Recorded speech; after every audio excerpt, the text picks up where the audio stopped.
जीवन में कई बार ऐसा होता है कि जीवन का बड़े से बड़े निर्णय लेने में हम लोग ज्यादा सोचते भी नहीं हैं। बाद में गलत निर्णय लेने के लिए पछतावा होता है, लेकिन उसको सुधारने का समय या तो मौका भी नहीं मिलता, क्योंकि हम सही समय का सही उपयोग नहीं कर पाते हैं। जीवन में सफलता प्राप्त करने के लिए हमें धीरज रखना बहुत महत्वपूर्ण है। हमें समझना चाहिए कि सही निर्णय लेने के लिए हमें सही समय का इंतजार करना पड़ता है। चलिए दोस्तों, गौतम बुद्ध का एक कहानी से समझते हैं कि कैसे सही समय का इंतजार करें और जीवन में धीरज रख पाए। इस कहानी को मन से समझना। एक बार की बात है, गौतम बुद्ध अपने शिष्यों के साथ एक गांव से दूर किसी नगर की तरफ जा रहे थे। गर्मी के दिन थे और रास्ता भी बहुत लंबा था। गौतम बुद्ध अपने शिष्यों सहित बहुत देर से चल रहे थे, जिस वजह से उन्हें बहुत प्यास लगती है। वहां से कुछ ही दूरी पर बरगद के वृक्ष की एक घनी छांव थी। सभी लोग उस वृक्ष के पास पहुंच जाते हैं। महात्मा बुद्ध अपने शिष्यों सहित वृक्ष की घनी छाया के नीचे विश्राम करने लगते हैं। बहुत देर से चलने की वजह से सभी का गला प्यास से सूख रहा था। ये बात बुद्ध जानते थे। बुद्ध ने अपने एक शिष्य को कहा, आप इस बरगद की छाया से 20 कदम दूर जाकर बरगद की 2 बार परिक्रमा करके वापस आओ। शिष्य वैसा ही करता है जैसा बुद्ध ने बताया। परिक्रमा के बाद जब शिष्य महात्मा बुद्ध के पास आया तो बुद्ध बोले कि क्या आपको किसी ठंडी हवा का अनुभव हुआ था?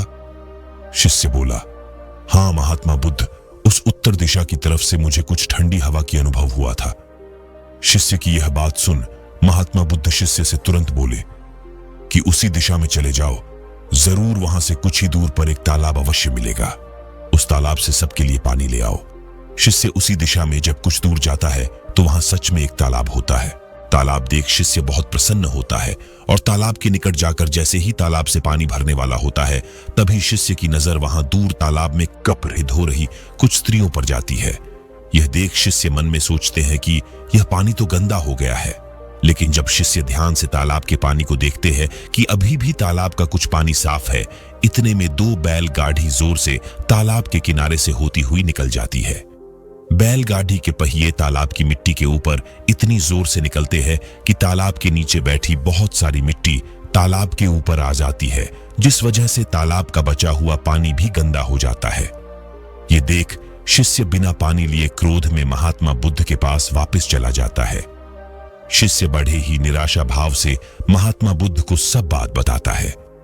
शिष्य की बातें सुन सभी शिष्य बोलते हैं कि हमें तुरंत यहां से निकलना चाहिए, किसी दूसरी जगह पानी की खोज करनी चाहिए, वरना प्यास के मारे जान निकाल जाएगी। इधर महात्मा बुद्ध सभी को शांत होने के लिए कहते हैं और बोलते हैं कि धीरज रखो, कुछ देर यही बैठो, उचित समय आने तक संयम बनाए रखो। सभी महात्मा बुद्ध की बात सुनकर शांत हो जाते हैं और वही बैठ जाते हैं। कुछ समय बीत जाने के बाद महात्मा बुद्ध फिर से अपने शिष्य को उसी तालाब से पानी लाने के लिए कहते हैं। शिष्य बिना कोई सवाल किए उसी तालाब से पानी लेने के लिए फिर से चला जाता है। तालाब की हालत देख शिष्य को यकीन नहीं होता। तालाब का पानी पूरी तरह से साफ होता है। यह देख शिष्य बहुत खुश होता है और पानी भरकर महात्मा बुद्ध के पास जाता है। सभी पानी पीकर अपनी प्यास बुझते हैं, लेकिन अभी भी सबके मन में यह एक सवाल था कि आखिर यह चमत्कार हुआ कैसे? तालाब का सब पानी तो गंदा था। उन्हें लगा कि जरूर यह बुद्ध की शक्ति है। इनमें एक शिष्य ने यह सवाल महात्मा बुद्ध से पूछ ही लिया कि यह चमत्कार आपने कैसे किया? शिष्य का जवाब देते हुए महात्मा बुद्ध बोले कि यह कोई चमत्कार नहीं, यह आपके सब्र का फल है। यह फल है आपके सब्र बनाए रखते हुए उचित समय के इंतजार का। जितनी देर हम सब लोगों ने सब्र किया, उतनी देर तक तालाब के पानी के ऊपर तैर रहे सभी गंदे तत्व और मिट्टी तालाब के पानी के नीचे बैठ रहे थे। फिर कुछ देर बाद शिष्य जब वहां तालाब के पास पहुंचा, तब तक सब दूषित कण नीचे बैठ चुके थे, जिस वजह से तालाब का पानी पहले की तरह साफ हो चुका था तथा तालाब साफ दिखाई दे रहा था। यदि उस समय आप लोगों ने सब्र न किया होता, धैर्य न रखा होता, तो आप सब इतनी गर्मी में पानी की खोज में प्यासे रहकर शायद अब तक मृत्यु को प्राप्त हो गए होते, क्योंकि यहां से अगला कोई तालाब है या नहीं, और होगा भी तो क्या उसका पानी साफ होगा या नहीं।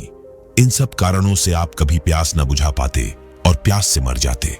महात्मा बुद्ध शिष्यों को एक सीख देते हैं कि जैसी स्थिति हम लोगों के सामने आई है, वैसी ही स्थिति और मुश्किलें जीवन के हर मोड़ पर आएंगी। उनका संदेश है कि इस समय में भी हमें संयम बनाए रखना चाहिए और अपने विवेक से काम करते हुए सही निर्णय पर पहुंचना होगा।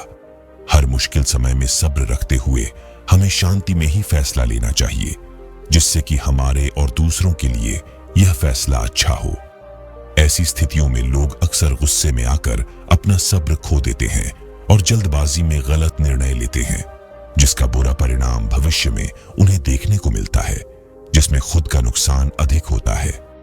कुछ समय ऐसे होते हैं जब हमें सब्र बनाए रखकर उचित समय का इंतजार करना होता है, लेकिन लोग अक्सर यहीं पर अपना सब्र खो देते हैं और उचित समय का इंतजार नहीं करते, जिससे कि उन्हें आगे आने वाले कठिनाइयों का सामना करना पड़ता है। हमारे द्वारा लिया गया आज का निर्णय हमारे आने वाले कल की खुशी और दुख को निश्चित करता है और यह सीख देता है कि हमें हर स्थिति में सब्र रखकर और विवेकपूर्णता से काम करनी चाहिए। बुद्ध का यह सीख अच्छा लगा तो कमेंट में जरूर नामा बुद्धा लिखना। ऐसे कहानी और सीख पाने के लिए चैनल को जरूर सब्सक्राइब करना।